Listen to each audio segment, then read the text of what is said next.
ว่าฮ้อนอบอ้าวหลายเนาะแล้วก็มีนะหมอกควันเต็มไปเบิดบนทางก็อยากว่าเป็นกระลึกกระลึกแน่เนาะบางบอนก็มีคลื่นมีอย่างแดเห็นแล้วใหม่ๆแล้วแม่นโอ้เรียบขี่ดีโอ้สิ่งลอยปัจจุบันนี่ สิ่งประมาณ80บ่100นี่ก็แม่นสั้นๆเนาะเพราะว่าทางมันเริ่มเป็นขุ่มน้อยๆน้อยๆคล้ายๆคือแบบเป็นลูกระนาดน้อยๆนะเพราะว่ารถเที่ยวร้ายทั้งรถบรรทุกทั้งรถเอียงเที่ยวร้ายแล้วมันก็เห็นให้ทางเกิดการสุดโต่งลงแน่นะหรือถ้าเป็นสุดโต่งบอนที่เหยียบบนแน่นอย่างแน่เนาะมันก็ที่เป็นคือกักๆไปบ่คักคือแต่ก่อนแต่ตอนสร้างแล้วใหม่ๆตอนนั้นรถบ่ค่อยแล่นบ่ค่อยเที่ยวแล้วโอ้มันคักอันนี้อยากเป็นตึกเครื่องต่างๆเด้นะเนาะบ่อยากเรียบแบบ100%คือตะกี้แล้วก็สะดวกขึ้นหลายเนาะสะดวกขึ้นหลายมันใช้เวลาสั้นกว่าปกติถ้าเราไปทางเก่าโอ้มันจะใช้เวลาอยู่ประมาณ2 ชั่วโมง3 ชั่วโมงเนาะเพื่อสิไปขี่ไปโพนโฮงไปขึ้นโพนโฮงแล้วก็ไปขึ้นภูพระแล้วก็เลี้ยวไปเลี้ยวมาอยู่ภูหันสิฮอดที่เพิ่มโอ้บ่มันง่ายสิฮอดห้วยดอกไม้ฮอดห้วยนั้นห้วยนี้หินเหิบงามดีป้องซ่องวังคีอีกห้วยหม้อวังเหือเพื่อสิฮอดวังเวียงโอ้โดนนานเลี้ยวไปเลี้ยวมาอยู่หั่นเนาะแล้วมันก็เป็นธรรมชาติแล้วคันผู้ใดบ่ฟ้าวแน่สิก็ไปขี่ทางธรรมชาติคือเก่าก็คักเนาะคักมันก็ม่วนดี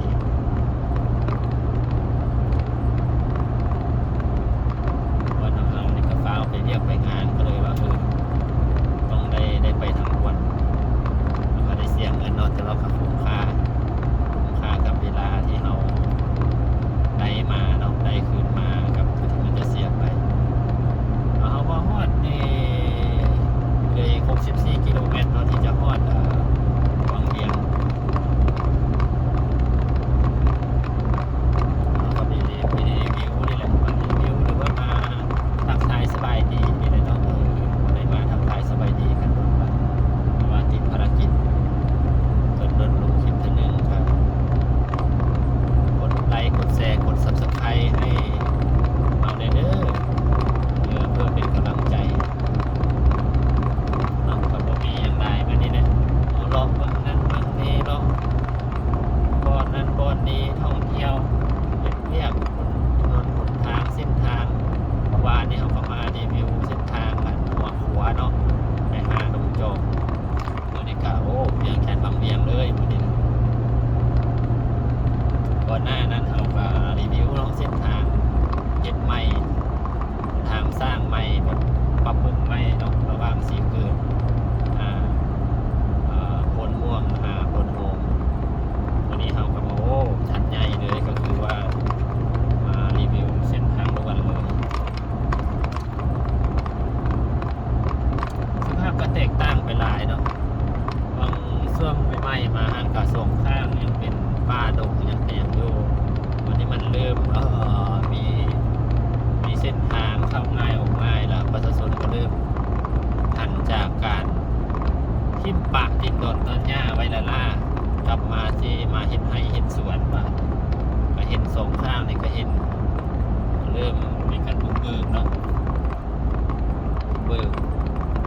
เห็นไร่เห็นนาโอ้อย่างว่า80%ได้เดี๋ยวนี้100%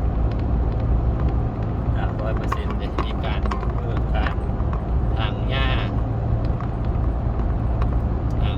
ทางโยทางอย่างเนาะเพื่อเห็นไร่เห็นนาผลผลิตเพื่อรับกับฝนที่จะมาเนี่ยเนาะ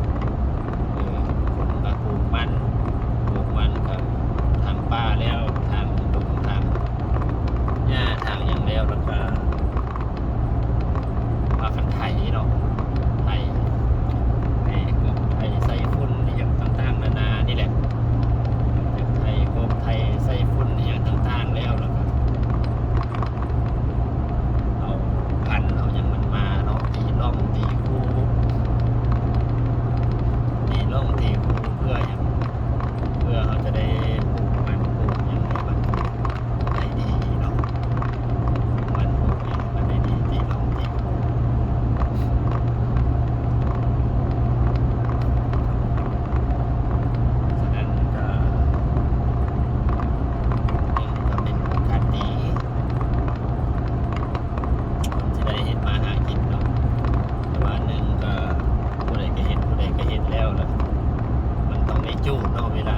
ขี้เหงื่อทางหญ้าทางเนี่ยมันก็ต้องได้จูดอันบ่จูดนี่ก็บ่ได้จักสิคนไปทิ่มทางใดแต่ว่าบางคนก็โอ้ปะไว้ทิ่มไว้เฮ็ดไว้ดังไฟนึ่งข้าวนั่นคนก็ปะไว้เป็นฝุ่นจริงมันได้เนาะเฮาปะไว้เป็นฝุ่นเวลาเฮาไถให้ไถนาอย่างเฮาก็สามารถเอาใบไม้เอาอย่างลงได้กลางมันเฮาก็เอาไว้มาดังไฟ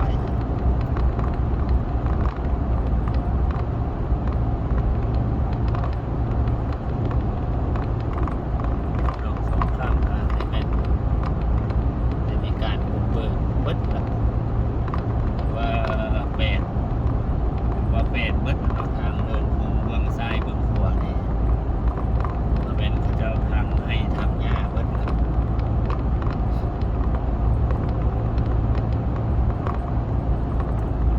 ให้ทำหญ้าทางอย่างมันก็จูดมันก็ปราศจากบ่ได้เนาะเรื่องจูดนี่ก็ได้ประชาชนเฮ็ดให้เฮ็ดนาเด้เฮ็ดอยู่ทำกินแต่ว่าก็จูดเราก็เบิ่งเนาะจูดคนนี้น้อยนึงแล้วเราก็มอดกันอย่างเนาะโอ้ต้องให้มันลามขึ้นไปไหม้แบบผนังนี่ผมไว้โอ้ไหม้หนักหลายมันลามไปป่าเนาะป่าชิดสมุทรว่าเราเบิ่งเวลาเราจูดเราอย่างเราก็ต้องว่ามีความรับผิดชอบเบิ่งถ้ามันสิลามเราก็มอดกันอย่างเนาะหรือว่าเราจูดแล้วเราก็เบิ่งแล้วเขาสิมือแล้วเขาก็มอดเพราะว่าสิมาเฮ็ดมักง่ายนี่บ่ได้เนาะเฮ็ดมักง่ายมาสุดท้ายมันไหม้มาแล้วโอ้มันส่งผลกระทบไปกว้างวันนี้คันว่าภาคส่วนที่เกี่ยวข้องเจ้าหน้าที่เพิ่นใส่ระเบียบเพิ่นปักไหมหรือว่าเพิ่นใส่โทษมาพาดว่าโอ้ยเอานั่นอันนี้หาอยู่หากินผู้ใดก็หาเบิดแต่ว่าให้มันถึงวิธีมันว่าจูดเพิ่นก็บ่ได้ห้ามเอาแท้ว่าเนาะคันว่าเป็นให้เป็นส่วนตัวเองวันนี้มันก็มีผู้ที่บ่อยากจูดผู้เขาปลูกไม้ให้มากป่าสงวนเนี่ยเป็นก็ความมักง่ายเนาะไปจูดแล้วมันลามใส่ส่วนหมู่มาแล้วมาละติอันนั้นแนวนี้ถ้าว่าเพิ่นจับได้ทันแล้วก็แนวนั้นแนวนี้โอ้มันบ่แม่นเนาะมันต้องคือเห็นใจเพิ่นใจโตบ่แม่นว่าโตผู้เดียวเพราะว่าผู้อื่นเพิ่นก็อยากเฮ็ดอยากได้อยากสร้างกัน แต่ว่าเพิ่นก็เบิ่งแล้วว่าโอ้ยานมันไปเฮ็ดของผู้เนาะยานเป็นโทษ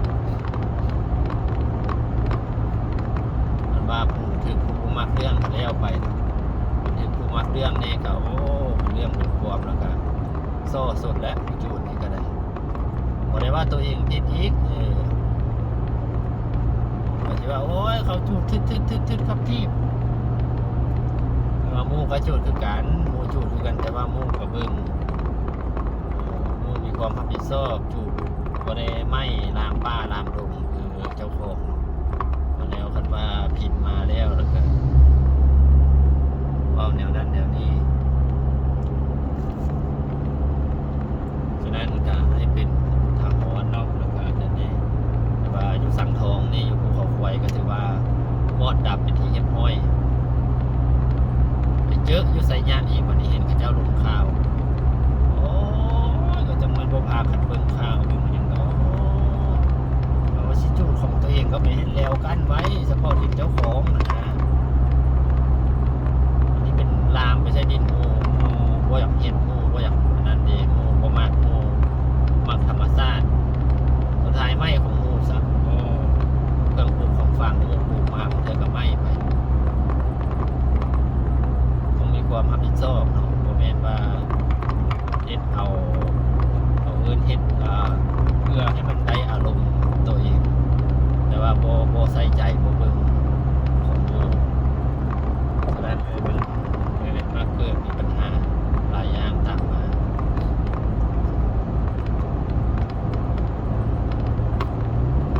58 กิโลเนาะฮอดวังเวียงเฮาก็อยู่นำกันไปแนวนี้เนาะเฮาก็อยู่นำกันไปโดนๆ พารีวิวนี่แหละฟังเฮาเว้าแน่แล้วก็เบิ่งภาพไปแน่เนาะตามทางส่งฝาข้างของเส้นทางแต่เวียงจันทน์หาบางเวียงส่งกระเบิ่งไปแล้วก็คอมเมนต์ลงกันได้ว่าโอ้งามเนาะเป็นจังไดแนะนำกัน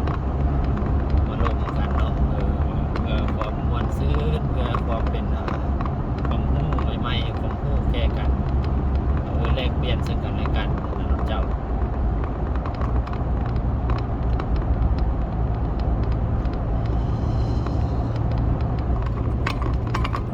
การแนวนี้นะเราเปิดแอร์เนาะ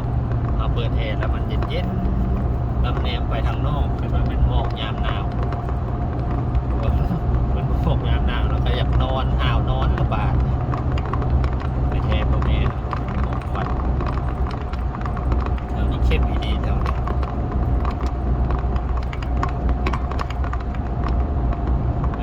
ฝากเมืองที่เขาอยู่นี่คือซีเมนต์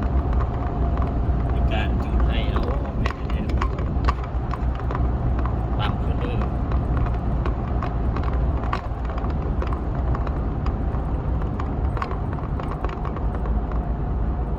ตามคือลือเนาะอยู่สองฝากข้างเขาได้ก็ได้ได้กินคิวๆรู้สึกว่าคิวควันเริ่มเข้ามาในรถ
แม้ก็มีอุโมงค์นี่เขาก็กำลังจะเข้าอุโมงค์ก็ควันนะควันชิไงมองควันนี่เรื่องไร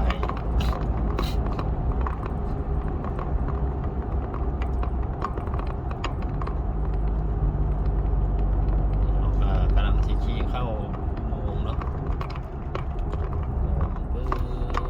เข้ามาแล้วเวียงจันทน์บางเวียงอยู่เลนกลางเลยเพื่อความปลอดภัยของเราเองเบิ่งอยู่กล้องน่ะแม่นแจ้งเนาะแต่ว่าตัวจริงบ่แจ้งเท่าอยู่กล้องปานใดแต่ก็พอเบิ่งเห็นเนาะเพราะว่าบ่ได้เปิดไฟเพิ่นบ่ได้เปิดไฟย้อนอย่างย้อนที่ลักใส่ไฟตลอดก็เลยว่า2 เทื่อ 3 เทื่ออะไรเพิ่นก็เลยว่าบ่เอามาใส่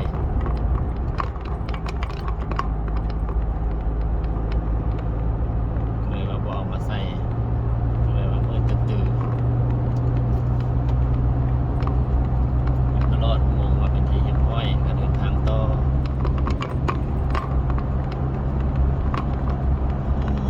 โอ้ยอยากนอนแล้วก็เลยแม่งนอน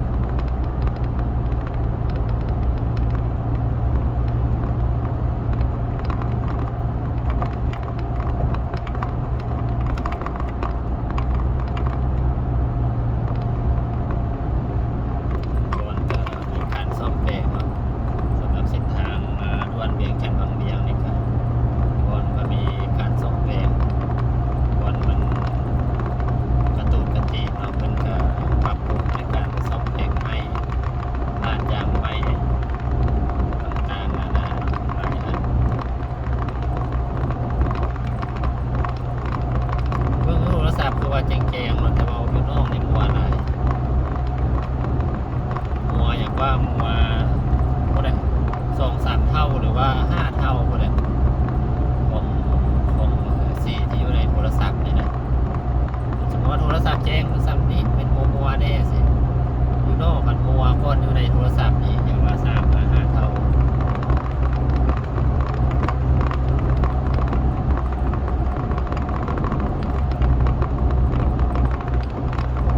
ทางก็อย่างว่าเป็นกุ๊กเนาะสังเกตตามภาพนะภาพสั้นแบบไหนให้เป็นภาพการเด้งของทางเนาะสั้นเ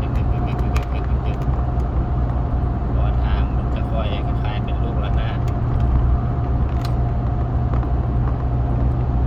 มาช่วงหลังๆทะเบียนก็ขึ้นว่าโอ้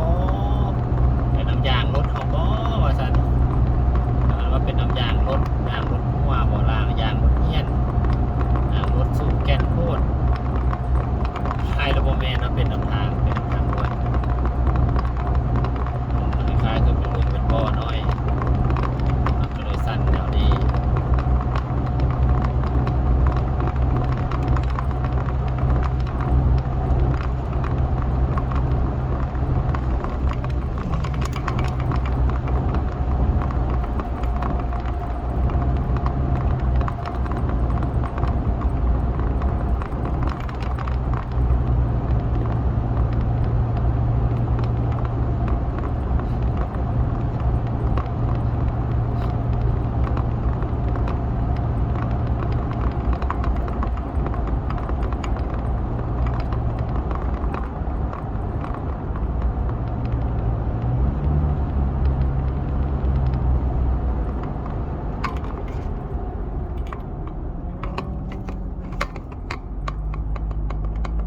เว้นผู้ใดมาย่างอยู่ไหนดีดอกโอ้อันตรายเลยมันโมเมนบนย่างทางด่วนย่างมันย่างอยู่ไหนอีกเนาะโอ้ตายคนทุกมือนี่มันเป็นลักปีนเข้ามาแนวใดนี่พวกอันนี้เนาะเบรกเครื่องจักดีจักไฮจักดีจักซัวคนเลยเพราะว่าคันเป็นเดี๋ยวนี้นี่ข้าพเจ้าคือว่าซัวไปก่อนเราได้เพราะว่าอย่างมันโมเมนทางคนมาย่างนะแล้วว่าเข้ามาโมโหรถที่ต่ำเนี่ยรถต่ำมันจะว่าโทษแต่คนต่ำแต่เนี่ยโอ้โมเมนเนาะมันโทษคุณเห็นผิดระเบียบเนี่ยนี่ก็ขี่มามันจะไปเห็นเมื่อเขาต่ำตายแล้วเป็นโทษคนต่ำเป็นอุทาหรณ์เป็นเขาเอิ้นอีหยังเขาเอิ้นเป็นบุญทินให้เฮาอีกโอ้ยให้เฮารู้สึกผิดอีกบ่ได้พวกแนวนี้มันคืออีกอย่างหนึ่งใช่ป่ะโอ้มาย่างอยู่ตามทางนี่แล้วอย่างมันฮอดไวบ่แล้วแนวใดเนี่ยโอ้มันบ่แม่นไปเฮ็ดแนวนั้นบ่ได้ทางพุ่นก็มีเนาะทางมันก็มีให้ใช่ป่ะบางคนบอกโอ้ยบ่มีเงินจ้างรถอีกโอ้อันนี้คนลาวเฮาผู้ใดก็จิตใจดีนิสัยดีเบิดว่าเพิ่นเห็นนำทางเพิ่นก็เอาเงินเอาคำซอยจ้างรถจ้างอย่างให้บ่มีจักเทื่อดอกเพราะว่านั้นแม่นคนบ่ดีต่อไปเพราะว่าถึงผู้ใดซวยก็สิแม่นตามเขาผู้ใดบ่ซวยแน่ขนาดนั้นขี่ได้เฮาก็ขี่ไปเนาะโอ้คิดว่าเป็นอีหยังเพราะว่าพนักงานเขาเจ้าเฮ็ดเวียกทางนี่ทายระบบเมนเรามาย่างแม่มันอยู่ไหนพี่โอ้เอาสุภาพมันย่างอยู่เบื้องขวาก็ยังใครเลยมันไปย่างอยู่เบื้องซ้ายบนเขาขี่รถไวนี่จะมาฆ่าตัวตายให้งูมีมลทินนักล่าส่งเสริมพวกนี้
นตาดำผมงามคิ้ว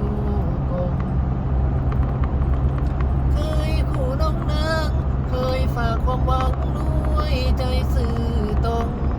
จะหักน้องซื่อตรงบ่ลืมหลงทำจังวังเวียน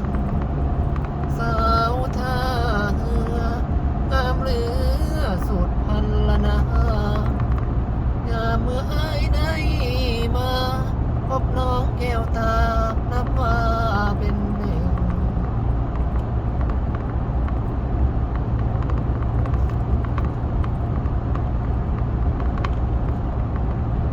ลืมแล้วเนาะโอ้ยลืมมันเนื้อเพลงเอาพอปากคมคอ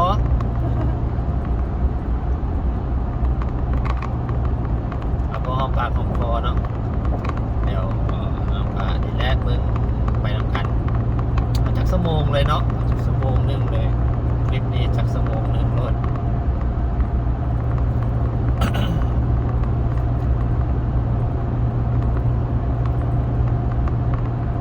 ว่าจะให้ห้องเพลงอีกบ่เอาอีกเพลงหนึงเนาะเอาเพลงหยังสาวไซธานีเนาะเอาน้อยหนึงเนาะจักขึ้นต้นจังไรสาวไซธานี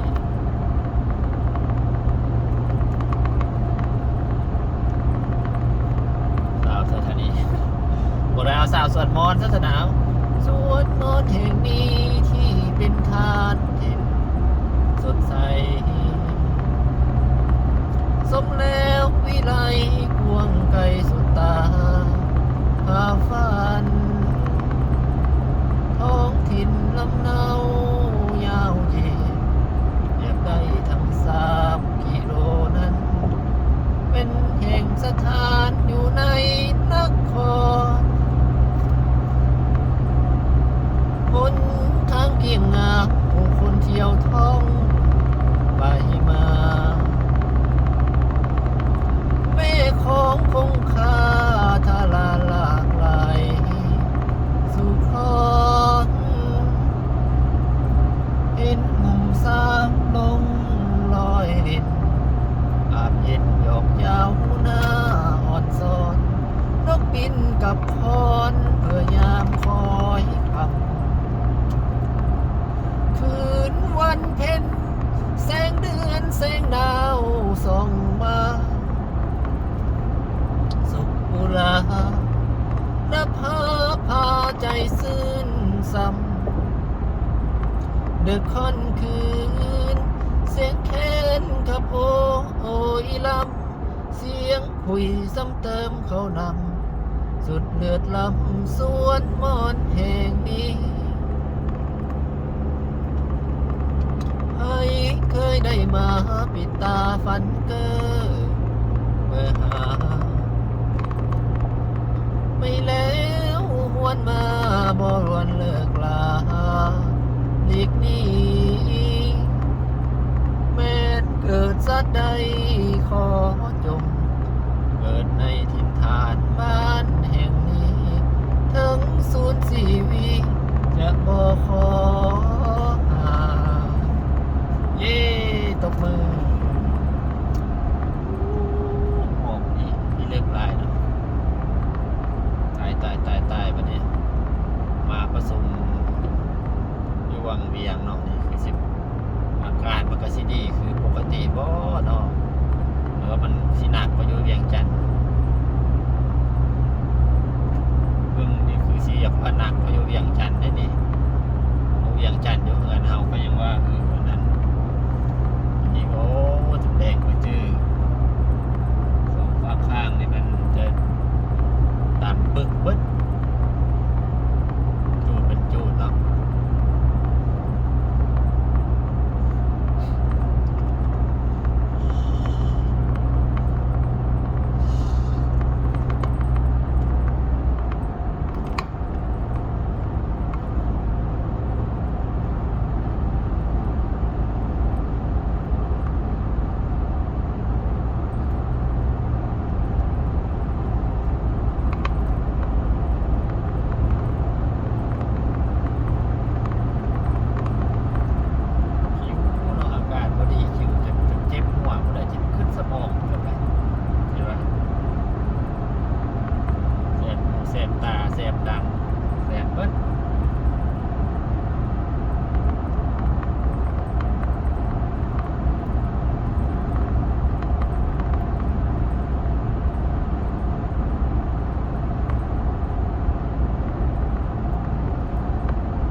กับหกเรือรางเนาะค่ะเจ้าบ่ทาง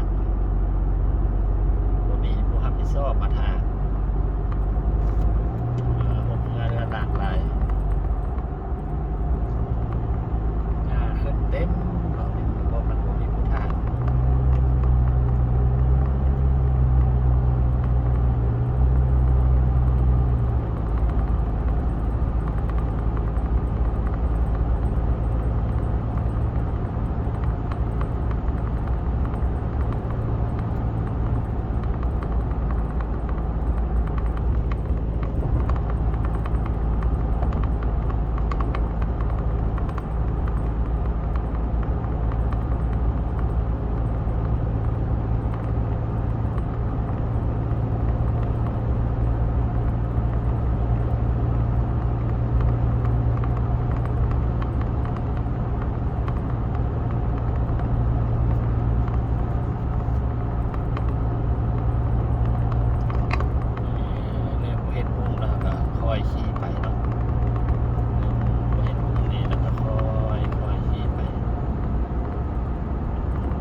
ตลอดเนาะป้ายบอกระยะห่างระยะทางป้ายบอกเมาบอกครับห้ามโทรศัพท์บอกอย่างต่างๆมีโทรศัพท์ห้ามเนาะเพื่อความปลอดภัยของเขาเองแล้วก็มีส่งความไวส่งซาส่งสุกเสริญอย่างต่างแล้วก็เขียนใจตลอดเส้นทางเลยเตือนเนาะเตือนสติเขาหลังจากเราเห็นเขาได้อ่านแล้วมันลงได้คอยขี่ได้ตามที่เพื่อนแนะนำเนาะพอผู้สร้างทางมาในเพื่อนก็วิจัยมาแล้วกำหนดความไวได้เท่านั้นเท่านี้เพื่อความปลอดภัยของเราเองอันนี้ก็ห้ามโทรศัพท์มือถือ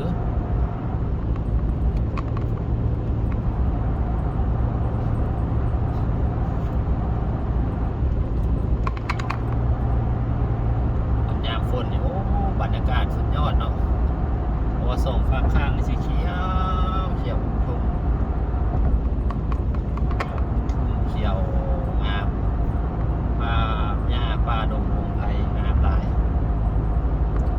ยังอยู่หญ้าแดงก็อยากเห็นแดงแดงไปก็จะไม่ค่อยเห็น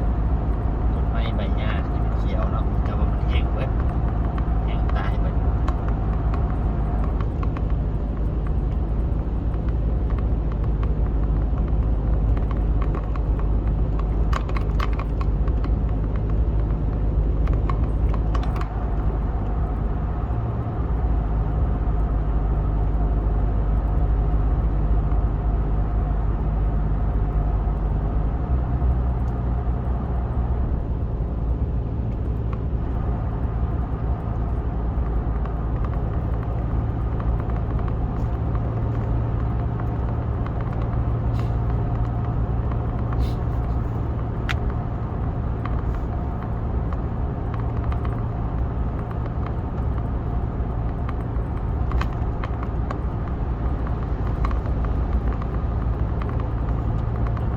รถคันหนึ่งนะเพราะว่าช่วงนี้ไม่ค่อยมีผู้ใดไปเที่ยวทั้งเหนือทั้งอย่างแล้วเพราะว่าอากาศมันไม่ค่อยดีอากาศมันมีเห็ดเนาะ PM 2.5แนวนี้นะมันมีค่า pH สูงแล้วมันไปใส่กระยางว่าสิไปพักผ่อนอย่างสูงอากาศบริสุทธิ์ทางภาคเหนือไปบ่ได้ตัวทางภาคเหนือนี่เลยมันว่ามันอากาศนั้นเพราะว่าทางภาคเหนือเป็นภาคที่มีการจูดป่าเห็นไฮหลายที่สุดก็เลยว่าทางภาคเหนือนี่ยังบ่แม่นจุดสุดท้ายของการที่ไปพักผ่อนสูดอากาศบริสุทธิ์หลายคนก็เปลี่ยนลงไปภาคใต้เปลี่ยนจากภาคเหนือลงไป ไปภาคใต้ออกไปน้ำตกตาดอากาศดีบ่จะไต้แต่ก็คือกันเนาะไต้ก็มีคือกันการจูดป่าเฮ็ดให้อย่างทางหญ้าทางจูดนาจูดอย่างต่างๆแต่ว่าก็บ่หลายเนาะเพราะว่ามันบ่แม่นเป็นไม้เป็นฟุ้งอย่างคือทางภาคเหนือทางภาคเหนือเรียกว่าจูดเป็นหน่วยภูเลยภาคใต้ก็คือมาย่อมมาแยมเนาะเพราะว่ายังได้ตัดแล้วก็ต้มมาจูดบัดเดียวบ่มีการลามกันเนี่ยแต่ว่าภาคเหนือนี่ก็จักสิไปต้มแนวใดเนาะภูบ่สูงแล้วว่าจูดไม้ไปตามสันภูไปนั่นเลยแต่บ่คือภาคใต้สิมาต้มใส่กันก่อน ส่งมามันก็เขาเจ้าก็เอาไปเผาทานเนาะหลังจากอนามัยอย่างแล้วเห็นให้เห็นนาเห็นสวนแล้วก็เหลือจากนั้นไม่เศษไม่แดงก็เอาไปนั้น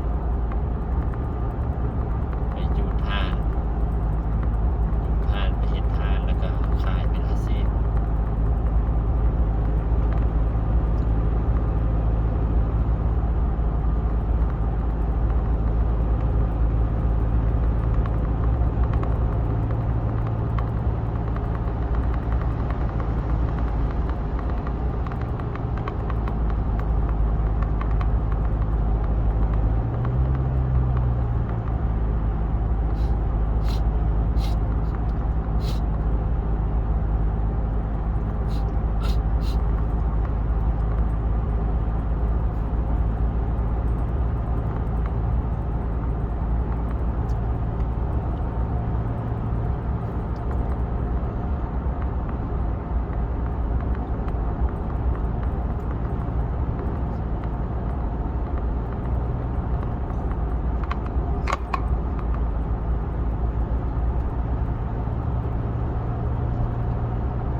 ขึ้นอยู่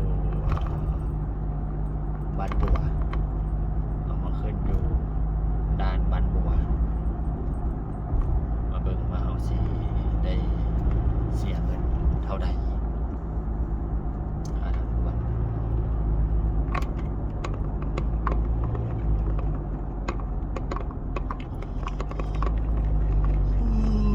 อยากนอนแล้วเนาะ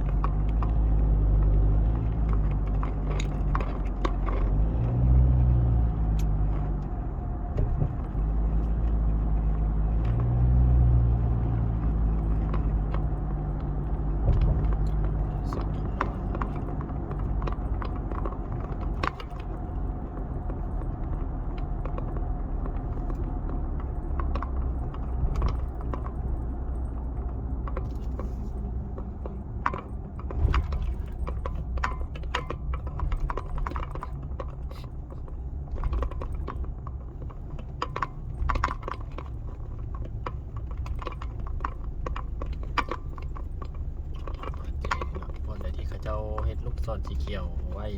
แสดงว่าไปได้เนาะคนใดที่บ่มีลูกศรสีเขียวถือว่าไปบ่ได้บ่มีพนักงานอยู่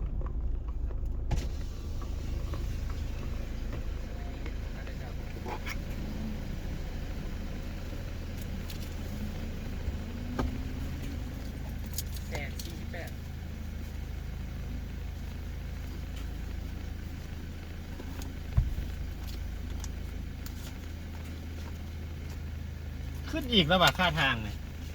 ขึ้นมาอีกแล้วว่าค่าทาง ราคาที่รถกระบะไปไหนแล้ว คือว่าขึ้นอยู่บานบัวคือว่าฮอดเส้น48เลยแล้วก็มาแตะสี่เกิดเนี่ยยังว่าเนี่ย แล้วซีเกอร์193โอ้ถือว่าขึ้นหลายเนาะตอนนั้นเส้น26,000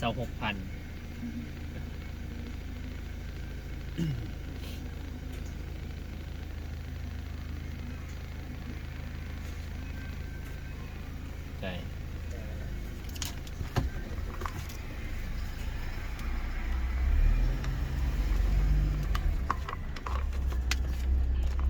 หนักหน่วงเนาะ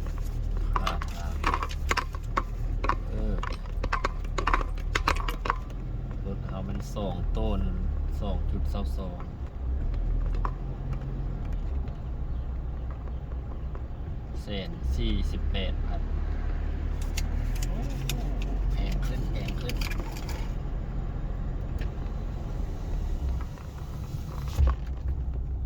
เดินทางตอนเดินทางต่อโอ้ยพี่หัวเอ้ย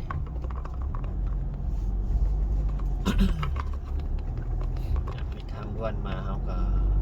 ขี่ซื่อเลยเนาะเมื่อกี้นี่บอลเลี้ยวซ้ายเลี้ยวขวาแม่นเขาจะออกไปเส้นทางเลข13เหนือคืนตอนนี้เขาก็ขี่ซื่อเลยแต่เขาขี่ซื่อไปสุดเมืองบางเบียงมันก็สิออกเส้นต่อเส้นทางเลข13เหนือกันตอนนี้เขาขี่เข้าไปเส้นทางในเมืองเลยขี่ออกจากทางด่วนขี่ซื่อมาเลย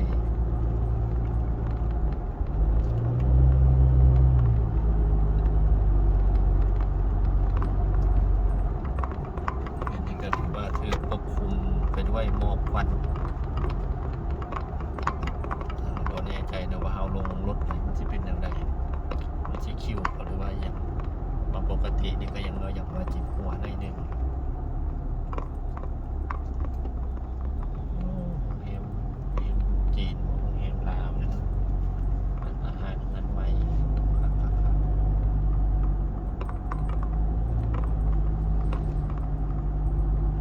นี่บางซ้ายนี่ก็แม่นบนก็จะขาย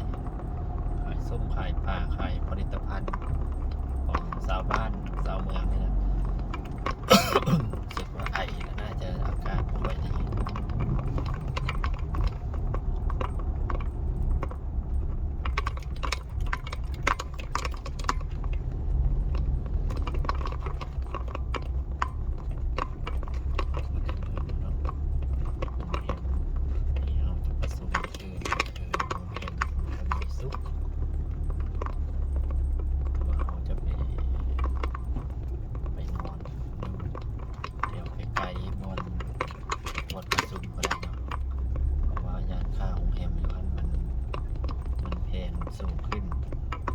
ช่วงตอนเปิดโควิดใหม่ๆอันราคาค่อนข้างบ่ค่อยแพงปานใดคือหนึ่งประมาณแสน40 ปลายแสน50